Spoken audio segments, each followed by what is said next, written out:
Matapos naming manalo sa mga bidding, may mga opisyal mula sa DPWS ang lumalapit sa amin para humingi at kumuha ng bahagi niya sa halaga ng proyekto. Thus, Arjo Aitaide of Quezon City.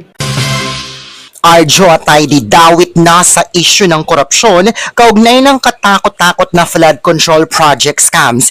Isiniwalat na nga ni Curly Discaya ang listahan ng mga kongresista na tumanggap daw di umano ng kickback mula sa maanumalyang flood control project scam na hawak ng mga Discaya.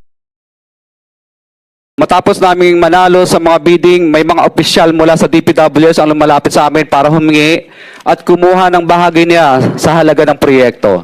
Sa pagdinig ngayong araw ng Senado kaugnay ng flood control project scam, tuluyan ng inilantad ni Curly Discaya ang mga politikong korap na nangurakot daw di umano sa flood control projects. Ilang kongresista daw di umano ang kumubra mula sa kanila ng tumataginting na 10 hanggang 25% na kickback mula sa flood control projects na nakuha ng mag-asawang Discaya.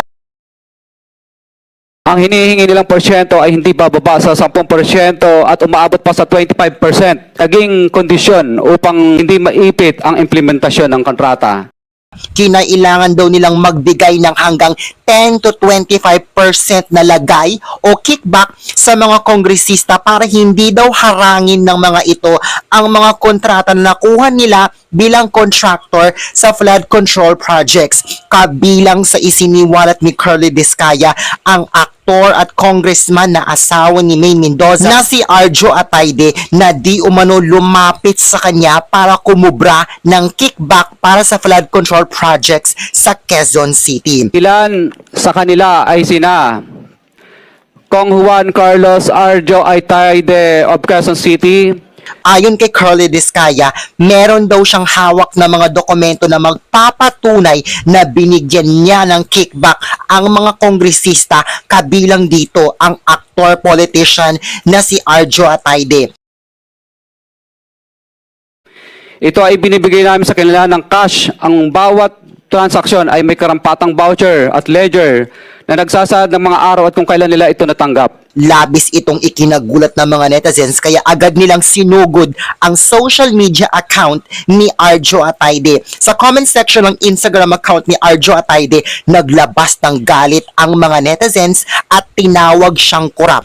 Say pa ng isang netizen sa comment section, Arjo kurakot, may porsyento sa mga contractors ng DPWH. Komento naman ng isa pang netizen sa Instagram account ni Arjo Atayde matapos ang pagbubunyag ni Curly Discaya.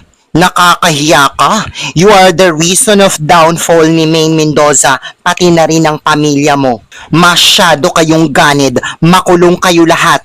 Say naman ng isa pang netizen, congrats po, kasama si Arjo sa listahan ni Mr. Discaya. Say naman ng isa pang netizen, biglang off comment si Arjo, so guilty siya? Binuweltahan din ng mga netizens ang nanay ni Arjo Atayde na si Sylvia Sanchez dahil kung makapagsalita daw ito sa kanyang mga interview ay parang ang bait-bait at ang buti-buti at napakagaling, pero ang anak daw pala nitong si Arjo Atayde ay dawit ngayon sa korupsyon. Say pa ng mga netizens sa comment section ng Instagram account naman ni Sylvia Sanchez, ano po ang pakiramdam ma'am kapag bumabaha sa ibang lugar? Nakakatulog po ba kayo ng maayos?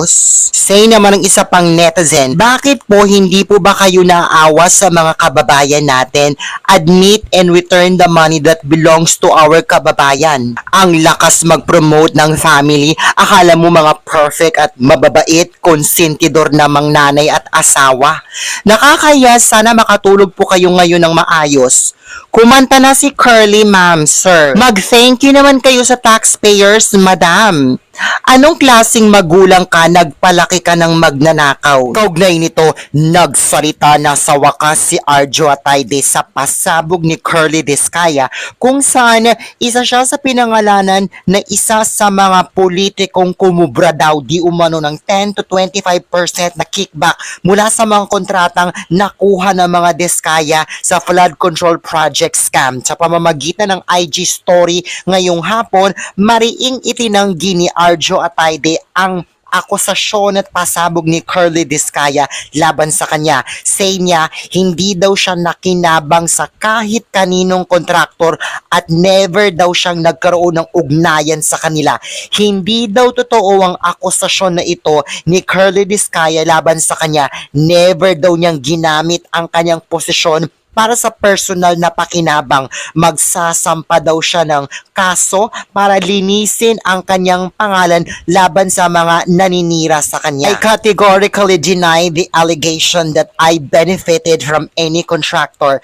I have never dealt with them. Hindi totoo ang mga akusasyon na ito. I have never used my position for personal gain and I never will. I will avail of all remedies under the law to clear my name and hold accountable those who spread these falsehoods.